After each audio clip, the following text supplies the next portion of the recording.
साल 1978। यूपी का जिला ललितपुर, गांव बानपुर, आबादी 4-5 हजार। मेरी उम्र रहेगी करीब 9 साल। मेरा पैतृक गांव। गर्मियों की छुट्टियां हो या दिवाली, हमारे पिता पूरे परिवार के साथ गांव बानपुर जरूर जाते। गांव जहां खत्म होता था वहीं से हमारे घर की दीवार शुरू होती थी। घर पूरी हवेली जैसा, दिल्ली के एक छोटा प्राइवेट अपार्टमेंट जितनी जगह। हवेली में एक किनारे से लेकर पीछे तक और दूसरे किनारे से पीछे तक कमरों की कतारें, और पीछे की ओर कमरों के ऊपर कमरे, जिन्हें पुराने जमाने में अटारी बोलते थे। ऊपर छप्पर, नीचे गोबर से लिपा हुआ फर्श। जो गांव गए होंगे उन्हें मालूम होगा। करीब 1 दर्जन कमरों और अटारी से भरी पूरी हवेली।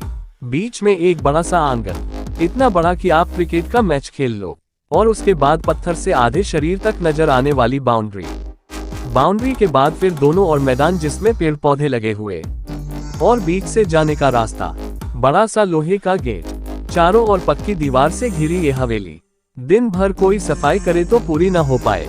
सारे कमरों तक जाने में 1 घंटे से ज्यादा खर्च हो जाए।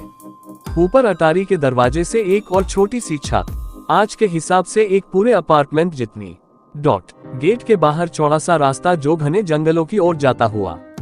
दोनों तरफ पेड़ पौधों की भरमार, और हमारी हवेली से सटा हुआ लंबा चौड़ा खेत। खेत में सब कुछ, सब्जियां भी, फल भी, अनाज भी, और न जाने क्या क्या। खेत के चारों ओर बीच बीच में सैकड़ों पेड़, एक कुआं और कुएं के चारों ओर रहट, जिससे बैलों के जरिए पानी निकाला जाता था। खेत के एक और किनारे बनी समाधि। इस समाधि तक पहुंचने की हिम्मत बड़ों में नहीं। बाहर वाले क्या घर वाले भी जाने से कतराते। समाधि किसकी थी बताएंगे। किस्सा सालों का, एक दिन में खत्म नहीं हो सकता। इतनी बड़ी हवेली में कितने लोग रहते थे बताएंगे। कोई बिजली नहीं। शाम होते ही पेड़ पौधों के सन करती आवाजें, बीच बीच में जानवरों की आवाजें और पक्षियों की चहचहाट। सब कुछ था, कभी मनोरम, कभी दहशत पैदा करने वाला। सुबह होते ही मनभावन और शाम ढलते ही सनसनाहट, घबराहट। जैसे जैसे अंधेरा होता, मेरे जितने बच्चे के लिए दिल को काबू में करना मुश्किल। जब परिवार साथ में होता तो घबराहट नहीं, लेकिन पूरी हवेली में 2 लालटेन और 1 दिए की बदौलत चलता कामकाज। ऐसे में मैंने पढ़ाई भी की।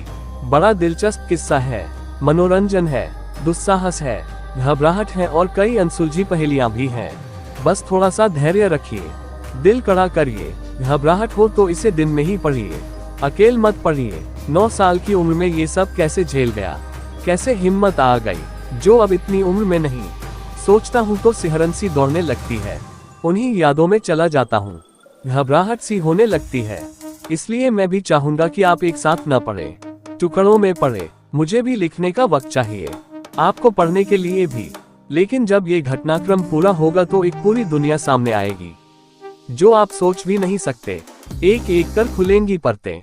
राज कहानी जैसे जैसे आगे बढ़ेगी आपकी दिलचस्पी भी बढ़ेगी।